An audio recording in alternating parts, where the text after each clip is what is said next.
Oh, concretions are hard.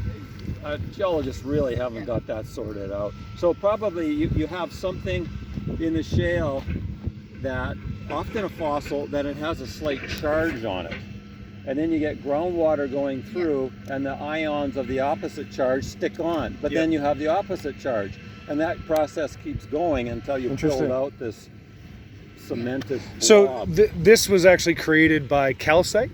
Is that what you were saying, Chris? I just want to make sure that I understand how that. Yeah, that's calcite cement, but some of this material is going to be like ironstone. Ironstone, yeah. There's going to be an iron carbonate. Yeah, it's coming out of the actual muds themselves. Yep. How deeply buried this was at the time it was forming, who knows? Could have been like a meter below the seafloor, or 2 meters. Who knows? Yeah.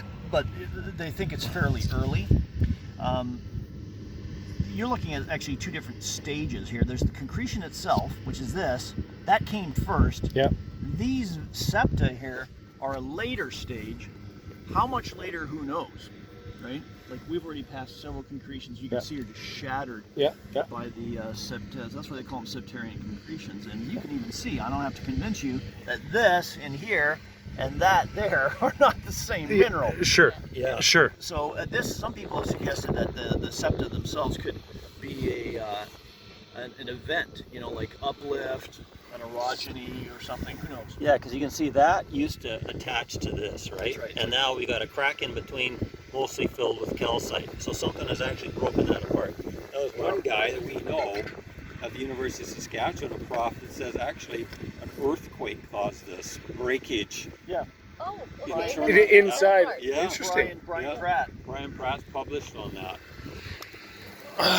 Are these the same as Septarian nodules? Well, the Septarian nodules, the septa or cracks go all the way through typically right to the outside. I'm sure we'll see those today too. Okay. And come on over here, guys, as well. These guys here. You were joking about sidewalls on those pits. These guys here, there's just nothing in them. It's just a. Are you going to crack these? We've cracked many of these. We don't even bother with them anymore because we know there's no seams, there's nothing in them. Okay, so you look to have a bit of an edge sticking out. Yes. Is that a mistake?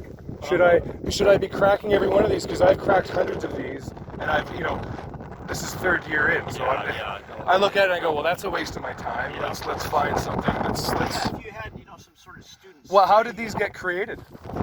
What's your theory on that? Diagenesis. Well, again, it's hard to know what was actually the nucleus of these things.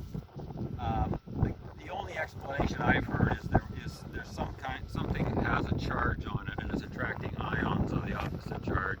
Yeah. And you get this layered look to them. But what nucleated these things? Because there's not an ammonite inside.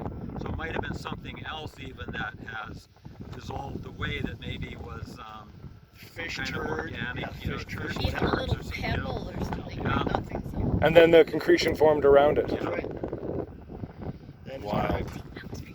Alison was right.